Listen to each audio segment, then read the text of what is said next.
आपको पता है कि यहाँ दो चुनाव की नौबत क्यों आई?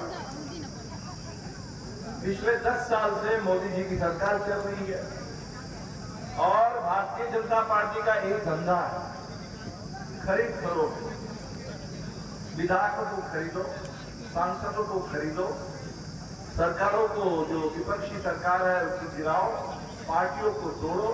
तो तोड़ फोड़ करना, खरीद फरोख्त करना ये धंधा है। पिछले 10 साल में 400 से ज्यादा विधायक पूरे देश में भाजपा ने खरीदा है। 400 से ज्यादा विधायक सांसद। और हम देख रहे हैं महाराष्ट्र की सरकार को गिराया, वहां के दो पुरानी बड़ी पार्टी शिवसेना, राष्ट्रवादी कांग्रेस पार्टी, दोनों पार्टियों को तोड़ दिया। आप देख रहे हैं झारखंड के मुख्यमंत्री को जेल में डाल दिया, हेमंत सोरेन। दिल्ली में अरविंद केजरीवाल को जेल में डाला, उनके कई सारे वरिष्ठ मंत्रियों को जेल में डाला। और जहां खरीद नहीं सकते, जहां डरा नहीं सकते, वहां झूठे मुकदमे में फंसा करके, ठीक जैसे हमारे कांग्रेस मनोज मंजिल और उसके साथ 22 अन्य साथियों को, बड़गांव के सबको झूठे मुकदमे में फंसा करके आजीवन कारावास की सजा दिलवा करके इन्होंने जेल में डाल दिया। और इसी के चलते मनोज मंजिल जी की जो विधानसभा सदस्यता थी, विधायक की खत्म हुई और उपचुनाव आपके यहाँ हुआ। और मोदी जी का ये धंधा जारी है। अभी आए थे लोकसभा चुनाव में काराकाट में, और काराकाट के सभा में बोल के गए कि बस चुनाव भर तेजस्वी जी हेलीकॉप्टर में उड़ रहे और चुनाव खत्म होने के बाद तेजस्वी को भी जेल में डाल रहे। पूरे धमकी दे रहे हैं। ये मोदी की गारंटी मतलब मोदी की धमकी, मोदी की धमकी पूरे देश में सबको हम जेल में डालेंगे। इस धमकी को खत्म करने के लिए इस बार का चुनाव है। बिहार का सबसे बड़ा सवाल क्या है? बिहार का सबसे बड़ा सवाल है गरीबी। जो अभी सामाजिक आर्थिक सर्वेक्षण हुआ, जब नीतीश जी हम लोगों के साथ थे 17 महीने, तो सामाजिक आर्थिक सर्वेक्षण से पता चला कि पूरे बिहार में 34% परिवार, एक तिहाई, 6,000 रुपए से कम कमाता है महीने में। एक परिवार की कुल आमदनी, 4 लोगों के, 5 लोगों के परिवार, उस परिवार की कुल आमदनी, अगर खेती से कहीं पट्टे पर खेती कर रहे हैं उससे थोड़ी कमाई अगर हो, मनरेगा से कुछ कमाई हो, घर में अगर कोई महिला मिड डे मील में काम कर रही है उससे कुछ पैसा अगर आता हो, अगर जीविका से, आशा से, आंगनबाड़ी से कुछ पैसे आते हो, सब मिला करके कुल आमदनी 6,000 से कम। अब समझ लीजिए ये सबसे ज्यादा बिहार के लिए बड़ी प्रॉब्लम। और मोदी जी क्या कहते हैं?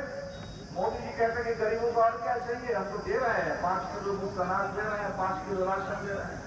तो 5 किलो राशन की बात करके, पहली बार के 5 किलो राशन जो कहते हैं कि मुफ्त में दे रहे हैं, झूठ है। मुफ्त में कुछ नहीं होता है। ये राशन देने का जो खर्च है, वो खर्च कौन देता है? वो खर्च भी आप ही देते हैं, वो खर्च भी पूरे देश की जनता देती है। कोई अदानी अंबानी नहीं देता और कोई भारतीय जनता पार्टी के जेब से पैसा नहीं आता। ये हम आप जब बाजार में जाते हैं और कुछ भी खरीदते हैं, हम टैक्स देते हैं, जीएसटी देते हैं, माचिस भी खरीदे, कुछ भी खरीदे उसमें हम टैक्स देते हैं, दवाई खरीदे तो टैक्स देते हैं। हमारे ही टैक्स के पैसे से वो 5 किलो हमको अनाज देते हैं और कहते हैं कि हम मुफ्त में आपको राशन दे रहे हैं। सवाल 5 किलो राशन का नहीं है, सवाल है कि हिंदुस्तान के गरीबों को एक संपूर्ण भोजन का अधिकार मिलना चाहिए। ये भोजन के अधिकार के लिए कानून बना था और हम लोग इंडिया गठबंधन ने तय किया है कि इंडिया की भी सरकार बनेगी, इस भोजन के अधिकार की गारंटी हम लोग करेंगे।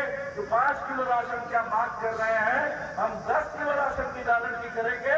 और इसके साथ साथ उससे आपको खाना बनाना है तो रसोई गैस का सिलेंडर 1200 रुपए, उसको फिर हम 500 रुपए में लाएंगे। गरीबों को बिजली चाहिए। मोदी जी ने कहा उत्तर प्रदेश में आकर के कि हम मोदी बिजली देता है और ये इंडिया गठबंधन वाले कनेक्शन काट देते हैं। आप बिजली नहीं देते हो मोदी जी, आप गरीबों के घर में बिजली बिल भिजवाने का काम करते हैं। और वो बिजली बिल जो हजारों रुपए का आ रहा है, हमने कहा कि दिल्ली में अगर मुफ्त में बिजली मिलती है फ्री, अगर पूरे पंजाब में अगर फ्री में बिजली मिलती है तो बिहार और पूरे देश में गरीबों को 200 यूनिट बिजली फ्री में मिलनी चाहिए और इंडिया गठबंधन इसकी गारंटी करेगी। ये है चुनाव का एजेंडा। चुनाव का एजेंडा है पूरे देश के किसान जो मांग रहे हैं कि भाई मोदी जी कहते हैं कि हम 500 रुपए प्रतिमा आपको सम्मान निधि भेज रहे हैं, सालाना कहते हैं कि हम 6,000 रुपए भेज रहे हैं। किसानों ने कहा कि हमें ये सम्मान निधि नहीं चाहिए, आप एक काम कर दीजिए, जो स्वामीनाथन को आपने, स्वामीनाथन जी को भारत रत्न दिया, उन्हीं के आयोग की जो सिफारिश थी उसको लागू कर दीजिए। आयोग की सिफारिश थी कि किसानों को जो खेती में लागत बढ़ गई है उस बढ़ी हुई लागत के 1.5 गुनी कीमत हर फसल के लिए मिलनी चाहिए।